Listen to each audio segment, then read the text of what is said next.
All right, so today we'll pick up where we left off last time, which is the weighted mean or a weighted average. Okay, so this is actually a special type of mean or average that we use under certain specialized conditions. In particular, we'll use a weighted mean or weighted average if we have data where there's a lot of repeated values. Okay, so a weighted mean is often used when a data set contains a large number of repeated values. We'll get into an example in a few minutes. Um,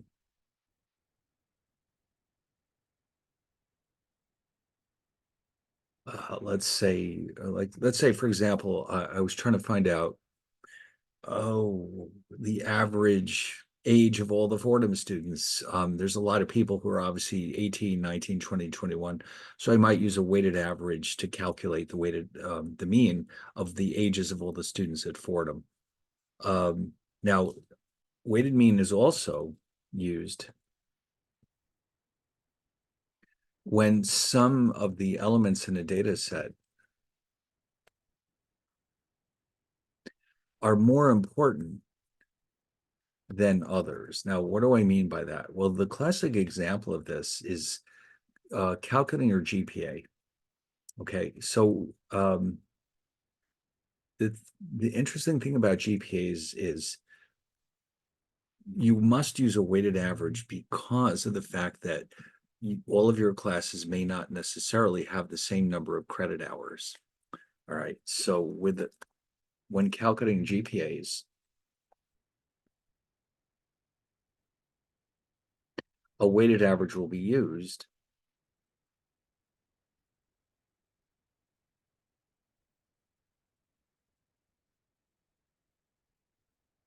because some classes are worth more credit hours than others.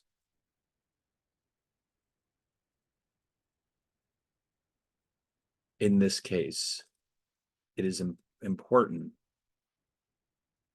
to give more, let's say, emphasis to the classes with larger numbers of credit hours. Okay, so those would be, situations where a regular average, the one we did last time, which is an arithmetic average, by the way, the average that we covered last time is known as an arithmetic average. Later on, we'll see what other types of averages there are. So even though we never explicitly use those words, that's what we were doing when we calculated or used this formula.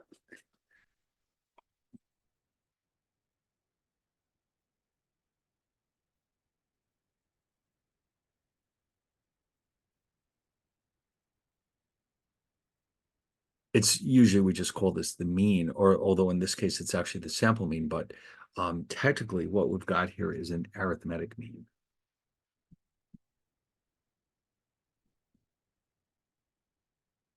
And the key detail here is that everything is treated as having the same weight. In other words, we simply add up all the values and divide by n.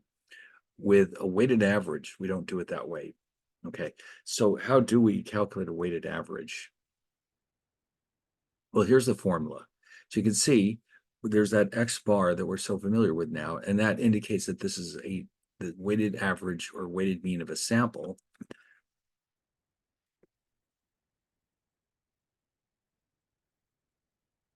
Let me just make sure I'm doing it the same way they did. No, they've got the W first. Okay. It doesn't really matter, but let me follow their notation.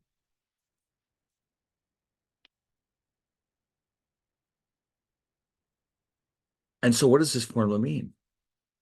Okay, so here's what's going to happen. Within your sample, let's just make up a very quick example. Suppose you had the following sample. Three observations, a very simple case. And what this is supposed to represent is, let's say there's a store that sells only three products. The products cost $3, $5, and $7. And the number that they've sold is 10, 12, and 15. So they want to know the average price of each sale for that day.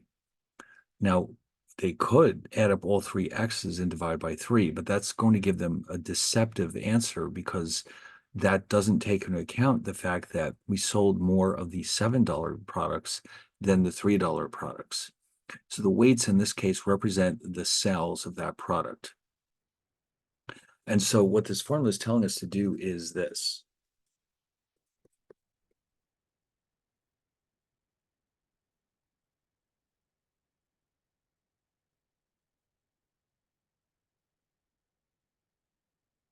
So if you notice, each W or weight is multiplied by the corresponding X, and then they're added up, of course. In the denominator, we're literally just adding up the weights. All right, so now let's just plug in the numbers that we have.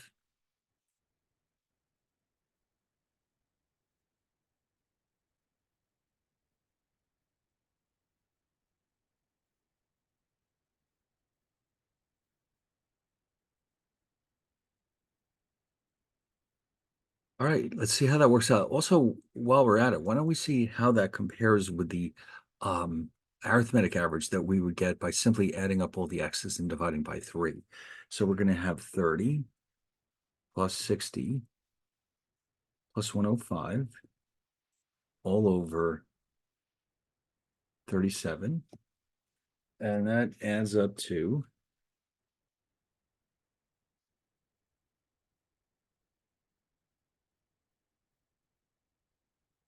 195 over 37,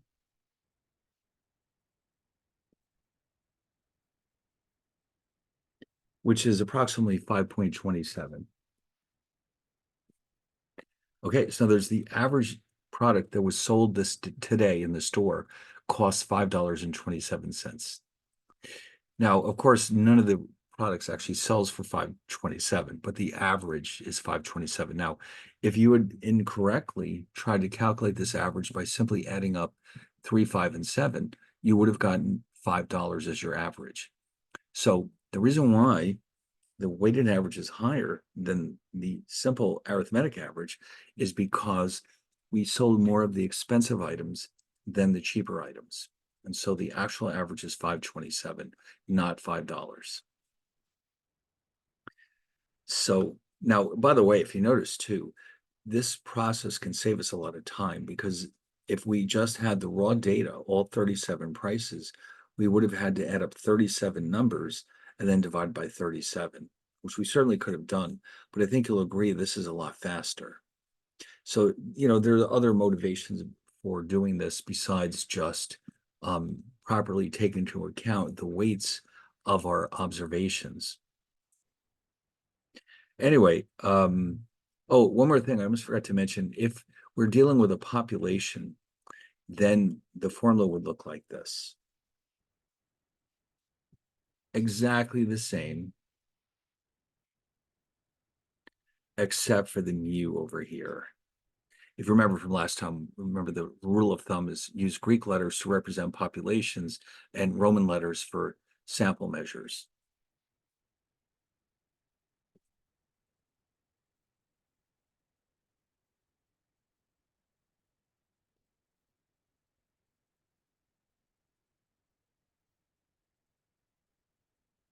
So the actual formula is the same. That's what I'm getting at. Okay. All right. So let's see if they have an example here for us. Yes, they do. So here's what we have. Now, we might as well copy this into Excel. We can certainly do this by hand, but what the heck, since they've given us a nice little table, why don't we do everything in Excel?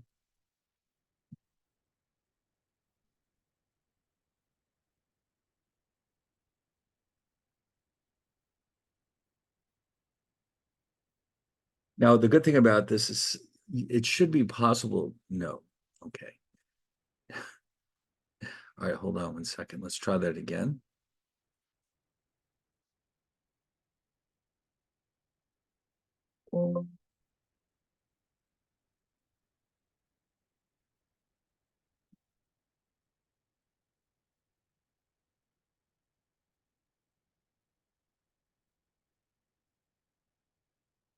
No, it's being very stubborn for some reason. Usually it copies right in. Well, if worse comes to worse, we can just type it.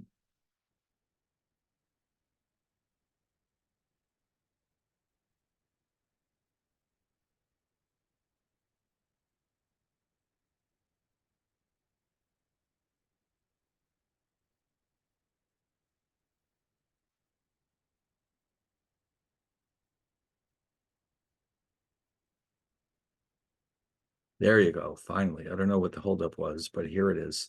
So anyway, so here's what they want to know. We bought raw materials, and you can see there are 5 different purchases. The price was a little different each time, and each time we also bought a different number of pounds of this product. So that means that since we're actually trying to figure out the average cost per pound, that means these are the, actually, it would be nice if these weren't all.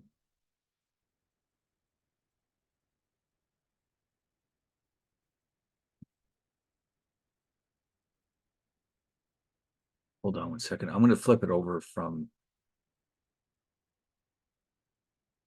yeah, I'm reversing the colors. I think it's just easier this way. There we go. All right. So what I wanted to show you is that the cost per pound would be the X's. Okay. The weights would be the number of pounds.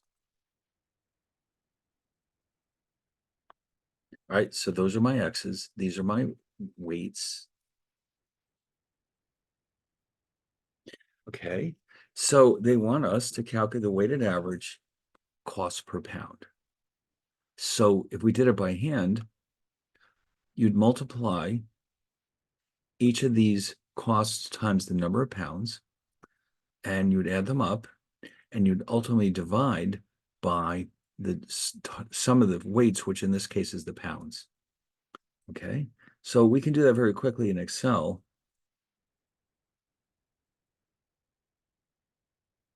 Let me just copy the formula one more time.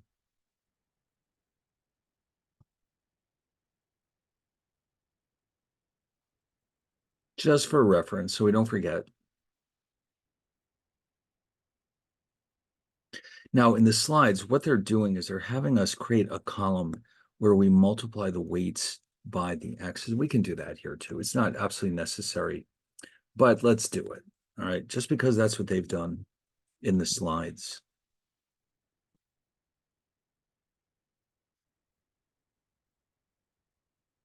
All right, so we multiply them together.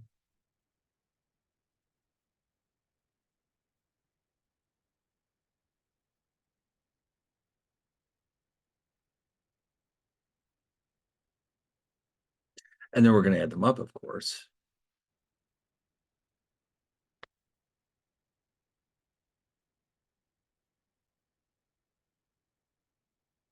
And so that, actually, I'm going to move this sum over here. I'll tell you why, because I will need the sum of column C as well in this formula. In other words, this number here is the numerator of my expression. It's the sum of the W's times the X's. The sum here is the denominator. All right. So my final answer will be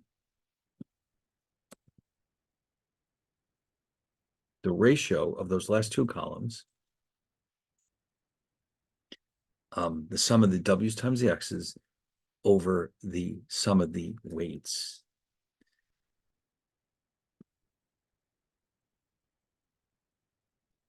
And so the weighted average or weighted mean is $2.96 per pound. All right. So this is a classic example of how to calculate a weighted average and why you would want to do it in the first place. And again, if we try to average these out, you would see you would get something that's completely wrong. Let's just quickly double check that. If I calculate a simple arithmetic average here, it would have been 307. So you can see there's a fairly significant difference there. All right, let's see, what else do they want us to do?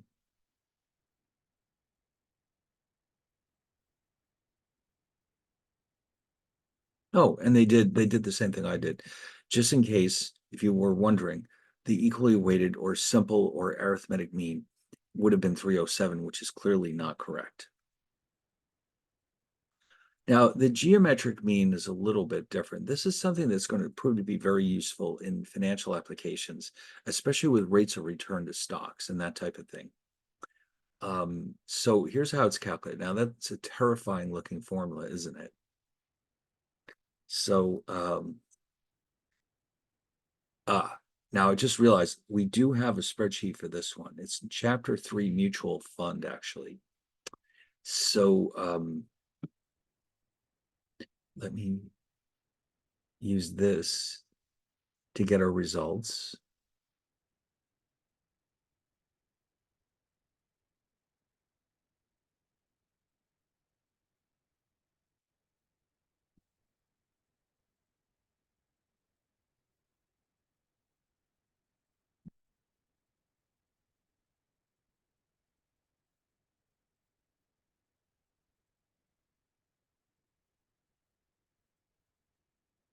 Okay, so what is this all about? So we have a fund of some kind, and over the last 10 years, these are the rates of return that were earned by this fund. All right, it's a collection of stocks. So now we could calculate the arithmetic mean if we want to. In fact, why don't we do that just to see how they compare with each other?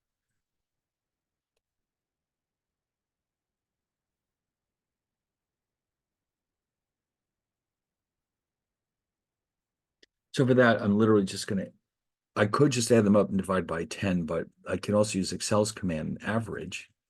Now this average, as you can see, is an actual arithmetic average. And so that's 5.04%. But for stocks and other types of investments, this number is not exactly what we're looking for because it doesn't actually take into account the fact that when you're investing in this fund, in years in which you lose money, the balance in your account has shrunk. And so the rate of return will give us less dollars than if the fund had grown. So the geometric average takes into account the changing size of our investment, whereas the arithmetic mean does not. So the arithmetic mean tends to overstate the true rate of return over an extended period of time. And so it's a bit awkward.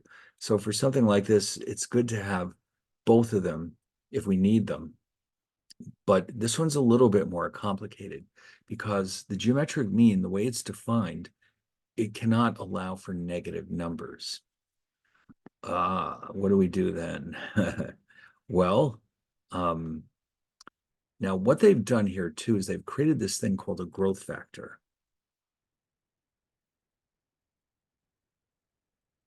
And so what is that all about? Basically, you can see all they've done is they've added 1 to each of these. All right, so in other words, if I add 1 and I keep it as a decimal, let's see what happens.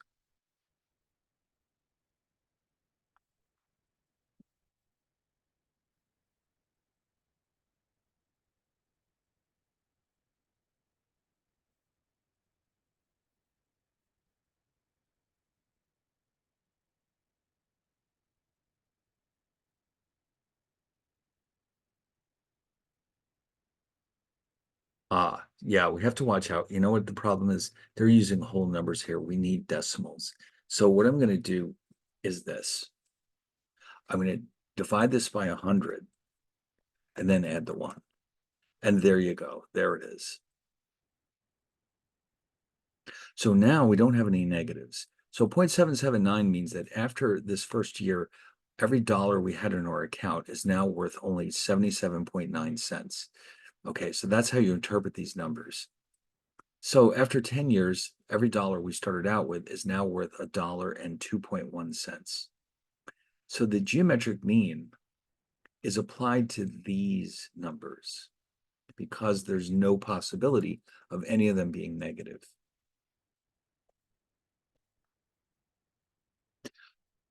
How does that formula work?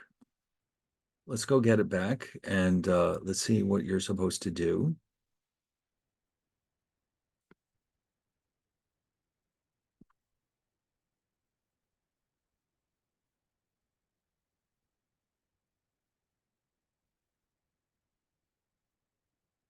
So it's kind of the way it's written. It's a little tricky to follow what it's going on here, but in our case, we have 10 observations. So what you're basically doing is you're multiplying all of these together, and then you're raising the entire result to the 1/10 power. And whatever that number is, that's your geometric mean. So there's a couple of ways we can do this in Excel. I can multiply these terms together with the command product. It's just like sum, except that you're multiplying instead of adding. Choose the cells. So that is the result of multiplying all these numbers together. But now I need to raise that to the 1/10 power because there's 10 observations. So how do I do that in Excel? Well, in Excel, the exponentiation key is Shift-6, giving us that caret symbol. And then I'm going to divide that, raise it to the 1/10 power. Okay, so that is the growth factor, the average growth factor per year over this period. If you want to do it on an annual basis, you subtract the 1. And that means on average, we're making about 2.9% per year. All right, now, what else could we have done? Well, it just so happens there's an Excel command called geomean. And so here we are. And of course, it's the same. I think if we applied it to this column, it would have given us an error message because of the negatives. I don't think it's going to try to correct that for you. So there's two different ways of doing this. And so the point of it, now, if you notice, the arithmetic mean is 5.04%. The geometric mean is only about 2.9%. So I did mention before, the arithmetic mean tends to overstate the returns, especially if it's a long time frame. All right, so like here, this is 10 years. That's a pretty long time frame. So the arithmetic mean gives us the impression that we're making 5% a year, but that's actually not what happened at all. We only made on average about 2.9% per year. So in a case like this, the arithmetic mean is not the best choice. Just like with our last example with the purchasing, the arithmetic mean was not the best choice. So there are several different kinds of means we might need for different applications. So it's important to know them all. We have to know when to use them, how to interpret them, and how to calculate them. Now there's more. We're not going to cover them all, but we're covering the most important ones, the ones you're most likely to run into in, let's say, your other classes, especially when you get to finance class. All right, so what else is there here for us?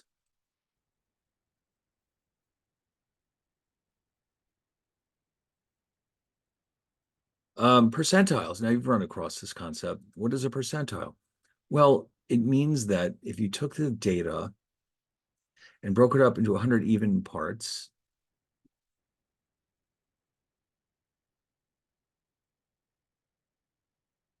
a method for dividing a data set into 100 equal parts. And so the way you interpret a percentile is, let's say that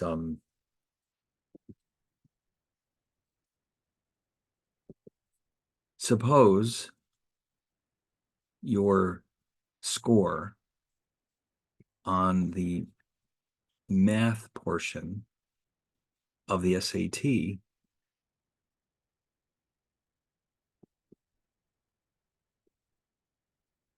was, now they usually give you two numbers with the SAT, unless they change something. The total can only go up to 800, and let's say you got a 720. It's hard to tell if that's good or bad just by looking at that number. So they always give you that second number, which is your percentile.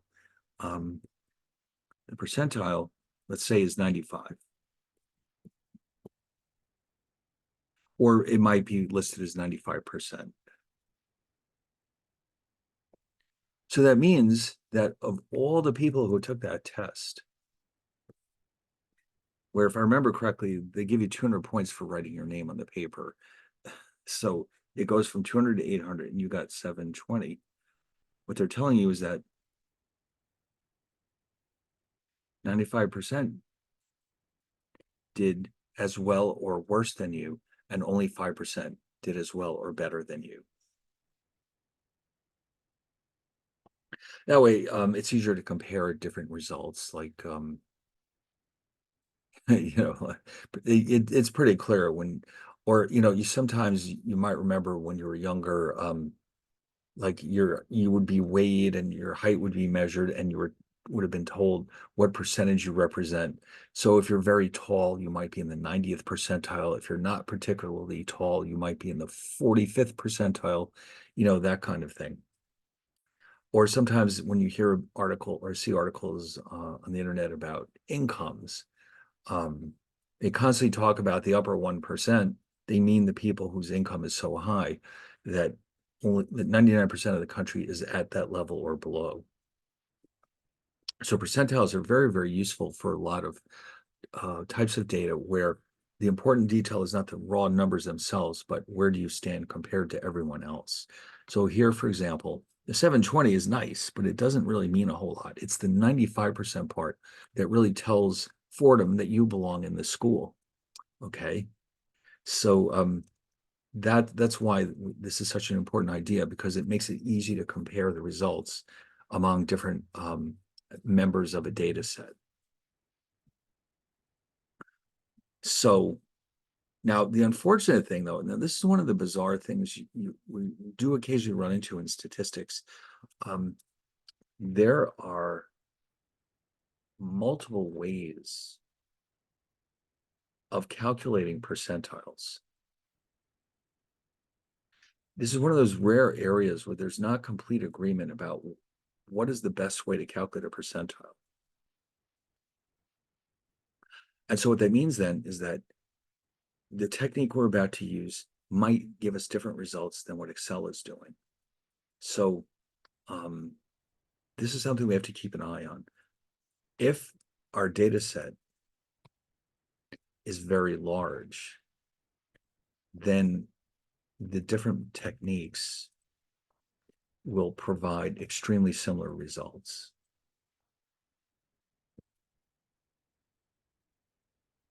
If the data set is very small, then the different methods may provide significantly different results.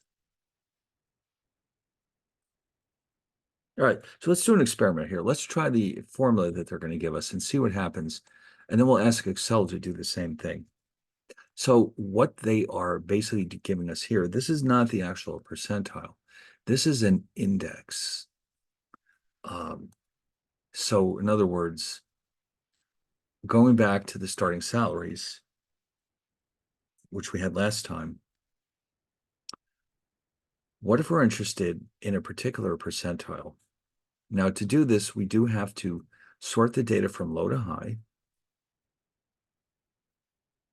And they want us to look for the 80th percentile in this data set. So the formula is here.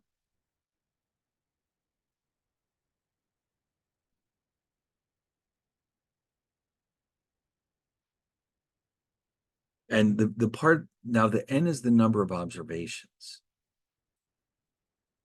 which in this case was 12, okay? Here's the percentile that we're after, okay? So it's 80 out of 100. So if you plug these numbers in,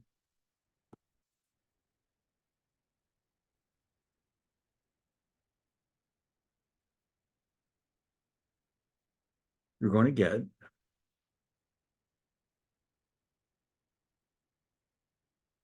10.4. Now, clearly 10.4. There is no 10.4th element in our data set. So what do we do about it? Well, the strategy that they will recommend is that you do this.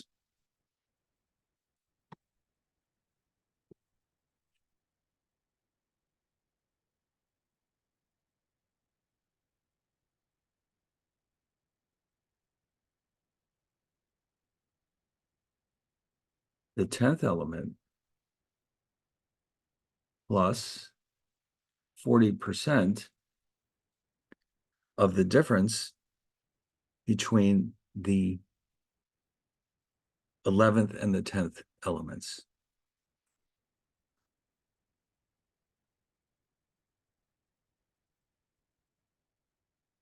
So in other words, 0.40 times the 11th element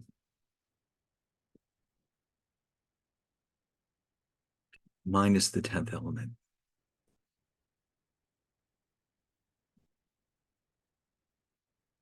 So if you look at this table, now these are sorted out, so you can see that number 10 is here.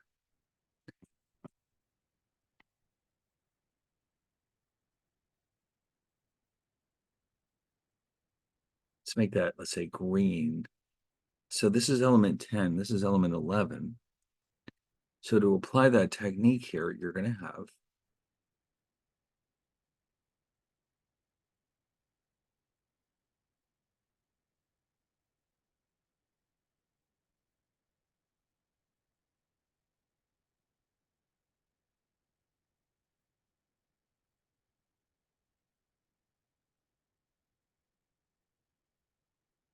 uh, 60/50 plus 40% of the difference between 6130 and 60/50.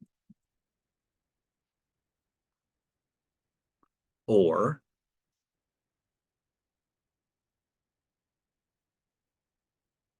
40% of 80, 32, 60/82. That means that's the cutoff point between the lower 80% and the upper 20%.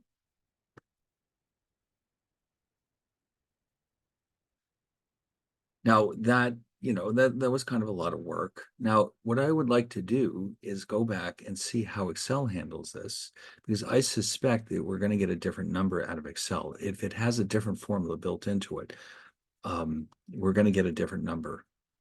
Okay, so this is one of those rare cases. This one,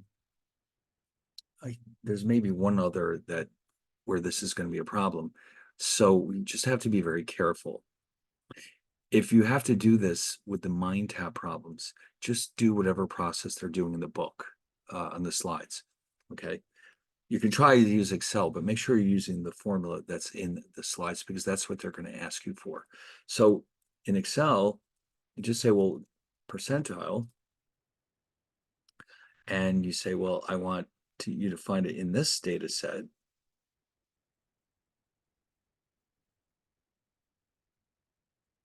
Oh, all right. All right. I think I was supposed to say 0.8. There it is. Okay. So the command is percentile. First, we have the data range, and then the 0.8 means the 80th percentile. And if you notice, they gave us 60/30. Our formula gives us 60/82. So just be aware that you're going to get different results with the formula we just saw and Excel. Okay. Now, Excel does have other percentile measures built into it.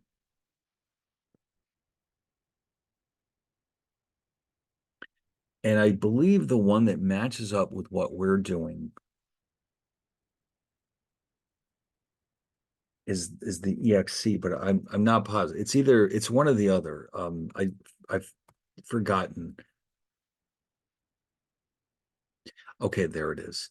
So this is using the percentile function. This is using EXC. EXC stands for exclusive. We'll discuss that later on. And then they also have another version called percentile inclusive, INC.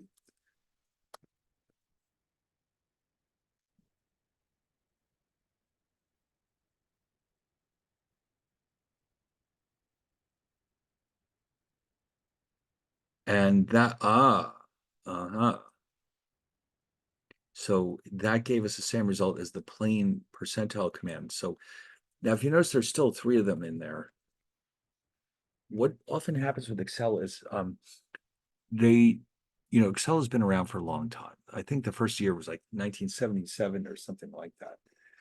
And so over the years, they keep trying to upgrade or improve the functions that are built into it. And when they do, they usually leave the older versions in there in case you need them. So what that means is probably once upon a time, this command was the only one that was in Excel. Later on, they added these two with the understanding that INC is just this one. EXC is the one that is in the book. This way you can have your choice of which one to use. So if you do want to use Excel to answer this question on your MindTap assignments, just make sure you're using percentile EXC. Otherwise, you're going to get the wrong answer and you will never figure out why. Okay. Wow. So this is one of these quirky things we have to pay attention to. There's going to be cases where Excel might offer us multiple versions of the same command, and we have to be aware of which one we're supposed to use. All right. So now, by the way, oh yeah, here it is. I was going to mention this. Our old friend, the median, which we just discussed very recently, is actually just another name for the 50th percentile. So I'm going to throw that in here. I'll put a little note here too. This command can be, or this formula can be implemented in Excel using the command percentile.exe.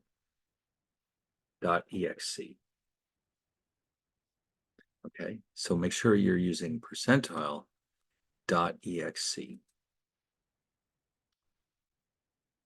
Yes, another note, the median is simply another name for the 50th percentile. Well, when you think about it, of course, because that's the halfway point, half or below and half or above.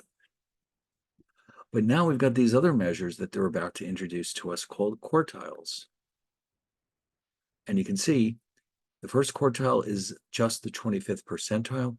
The second quartile is also the name of the median. And the third quartile is the 75th percentile. And now for some applications where we don't need to be quite so precise to have the exact percentile, sometimes this is enough. Okay, so we're going to have three quartiles. And we can think of them in terms of the percentiles that we just studied. So quartiles are just another measure of location.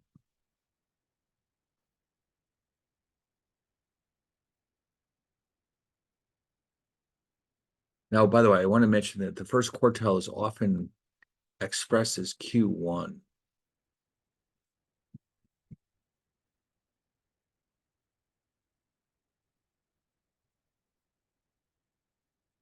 The second quartile Q2 is the 50th percentile, which in turn means it's the median. And then the third quartile, Q3, is the 75th percentile.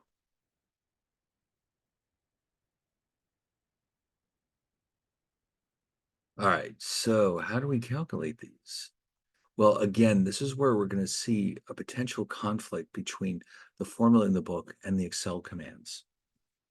But it turns out we do have what we need in Excel, but we have to know which one it is. All right, so let's take a look.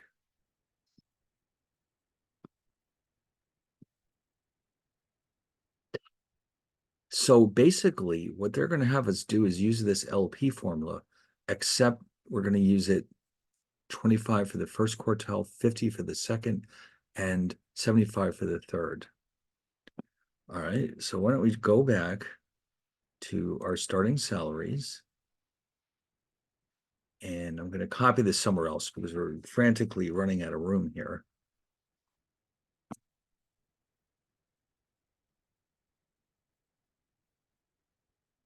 I guess we can get rid of these shaded cells. All right, good. So the formula is here.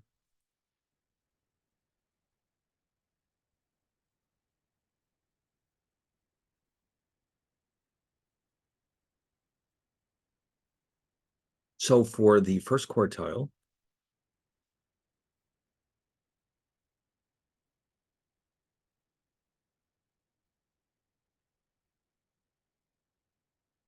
so that means in this formula, P is 25. And of course, it's still 12.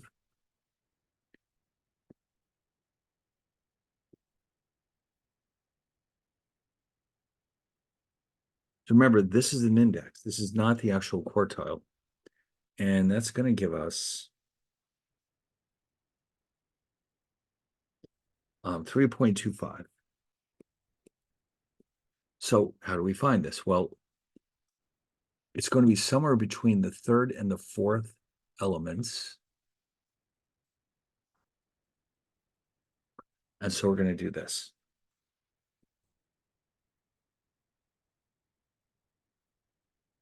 Element 3, or third element,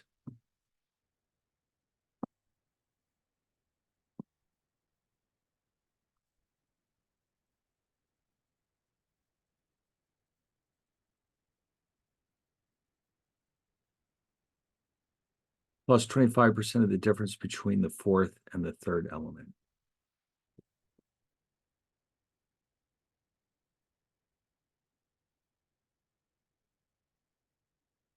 All right, so in other words, 5880, sorry, oh, wait a minute, no.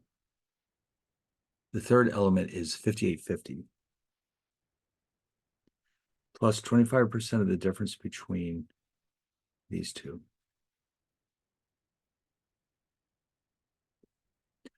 All right, so that means 5850 plus 25% of 30. Right, and where's that going to get us?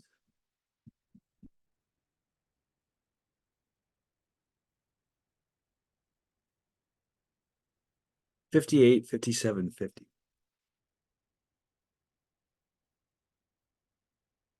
All right, so I'm going to write this down somewhere over here just to keep track of it.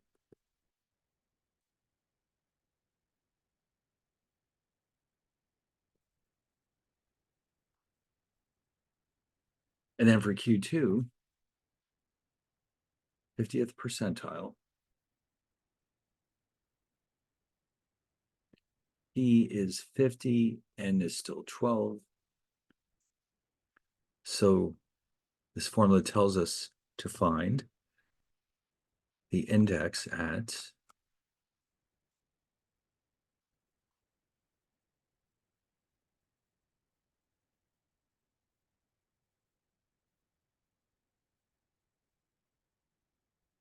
so it's exactly halfway between the sixth and the seventh elements. which is exactly what we would have done if we were just going for the median. Oh, you know what I should do? Let me put the numbers here. It'll be that much easier to follow. So 6 and 7 are these two.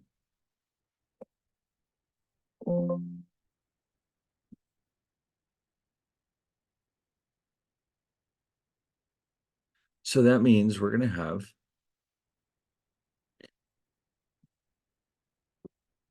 actually, I'm going to split the screen so I can see what I'm doing.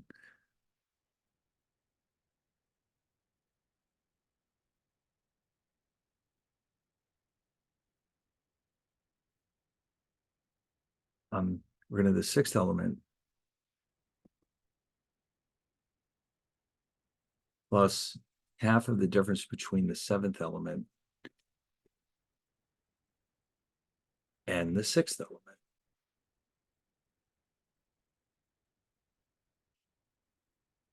Or 5890 plus half of the difference between 5920 and 5890.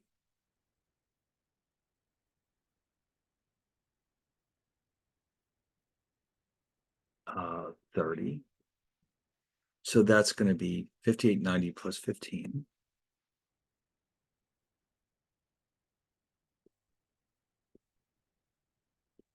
$59.05. All right, good. Let's add that to our list. God, where was that? Ah, here it is. Q2 is 5905.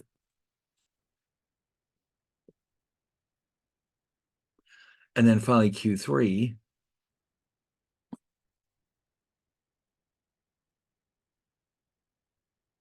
one more time, let's copy this formula.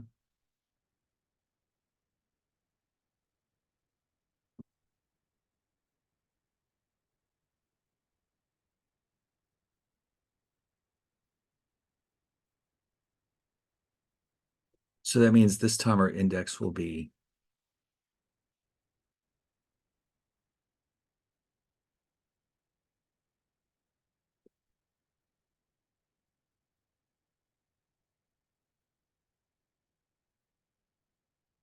nine 9.75.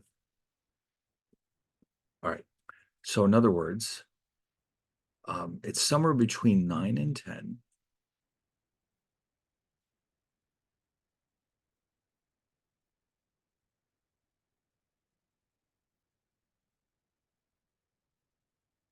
Meaning it's going to be the ninth element plus 75% of the difference between the 10th and the ninth element.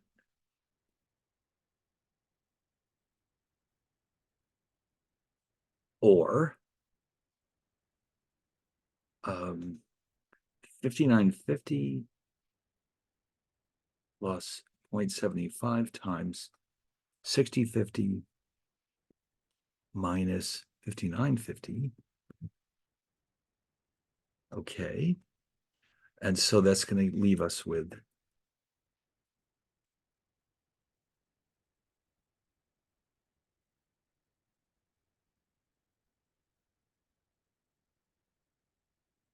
$60.25.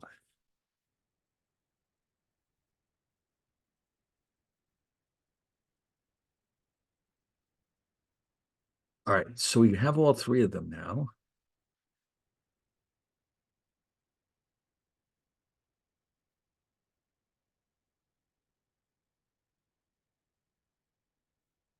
So just as an experiment, now it turns out that Excel has commands to do these directly. Q1, let's try these but like I said before, there's going to be more than one.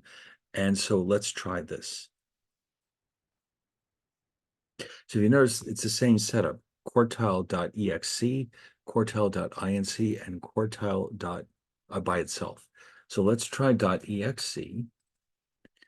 And so we need to tell it where the data are. And then it says quartile. So for that, we'll put 1. Okay. And then we'll have equals quartile. .exe, same data,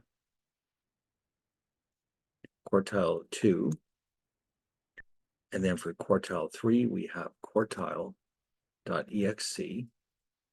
same data, and 3. And guess what? Those are exactly the same. So in other words, the exe is what's being done in the formulas that we were given in the book. And so when we try to do these in Excel, we're going to have to use exe to get to the same result. If you use inc or just quartile without the suffix, you will not get the right answer. Wow.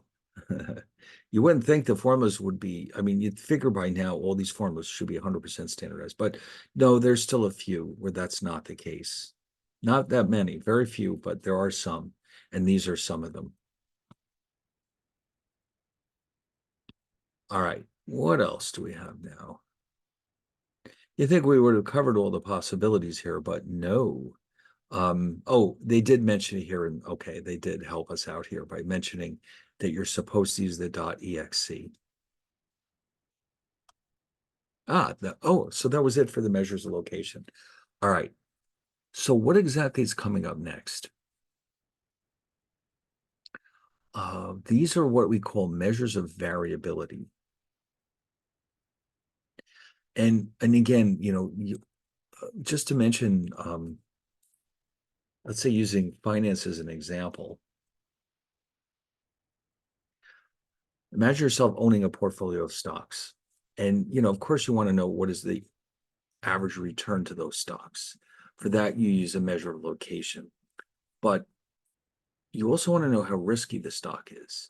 And that risk really comes down to how unpredictable is the return from one year to the next. In other words, how much does it bounce around over time? So we're going to use measures of variability to represent how much uncertainty there is associated with a set of numbers. And at least in the case of stocks, that is what we can think of as our measure of risk, meaning that the higher is this measure of variability, the riskier will be the stock. So the measures of variability, there's not as many of them, but they can be very complicated. Fortunately for us, some of these are actually functions of each other. So this doesn't represent 5 independent measures of variability. You'll see when we get into this. But yeah, they can be very time consuming. So let's see. I guess we're probably done for now. Let's save this for next time because, of course, it's incredibly important. We don't want to rush through it. And so we'll knock it off here. And then next time, we'll pick it up with measures of variability. All right. So I'll see you then.